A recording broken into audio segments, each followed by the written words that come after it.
കുവൈറ്റിൽ നിന്നും ഇപ്പോൾ ഏറ്റവും ആശ്വാസകരമായിട്ടുള്ള വാർത്തയാണ് നമുക്ക് നൽകാൻ കഴിയുന്നത്. മലയാളികളെ സംബന്ധിച്ചിടത്തോളം ഏറ്റവും സന്തോഷം നൽകുന്ന ഒരു വാർത്ത. കഴിഞ്ഞ ദിവസങ്ങളിലൊക്കെ നമ്മൾ മരണ വാർത്ത കേട്ട് ഞെട്ടിത്തരിച്ചു നിൽക്കുമ്പോൾ മലയാളികൾ ആരും ഇനി വെന്റിലേറ്ററിൽ ഇല്ല എന്നുള്ള ഒരു സന്തോഷം, ആശ്വാസം നൽകുന്ന വാർത്തയാണ്. ആരോഗ്യനില മെച്ചപ്പെട്ടതോടുകൂടി വെന്റിലേറ്ററിൽ ഉണ്ടായിരുന്ന എല്ലാവരെയും മാറ്റിയിട്ടുണ്ട്. മലയാളികളെ എല്ലാവരെയും മാറ്റിയിട്ടുണ്ട്. ഇപ്പോൾ 2 പേർ മാത്രമാണ് വെന്റിലേറ്ററിൽ കഴിയുന്നത്.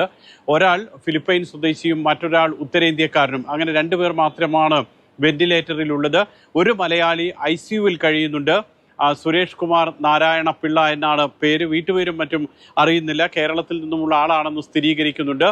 ഈ കമ്പനിയിൽ അവരുടെ കമ്പനിയിൽ NBTC എന്ന് പറയുന്ന ആ കമ്പനിയിൽ സീനിയർ അഡ്മിനിസ്ട്രേറ്ററായിട്ട് ജോലി ചെയ്യുകയായിരുന്നു സുരേഷ് കുമാർ. അദ്ദേഹം മാത്രമാണ് ഇപ്പോൾ ICUവിൽ പോലും ഉള്ളത്. ICUവിലാണെങ്കിൽ പോലും അദ്ദേഹത്തിന്റെ ആരോഗ്യനില തൃപ്തികരമാണ് എന്ന് പറയുന്നുണ്ട്.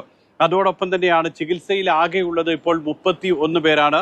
ആ 31 പേരിൽ 25 പേരാണ് ഇന്ത്യക്കാരുള്ളത്. അതിൽ 14 പേർ മലയാളികളായിട്ടുള്ള എല്ലാവരും തന്നെ അപകടനില തരണം ചെയ്തു എന്ന് നമുക്ക് വിലയിരുത്താം. കാരണം വെന്റിലേറ്ററിൽ നിന്നും എല്ലാവരെയും മാറ്റിയിട്ടുണ്ട്. മലയാളികൾ ആരും നിലവിൽ വെന്റിലേറ്ററിൽ ഇല്ല എന്ന് ആശുപത്രി അധികൃതരും അറിയിക്കുന്നുണ്ട്.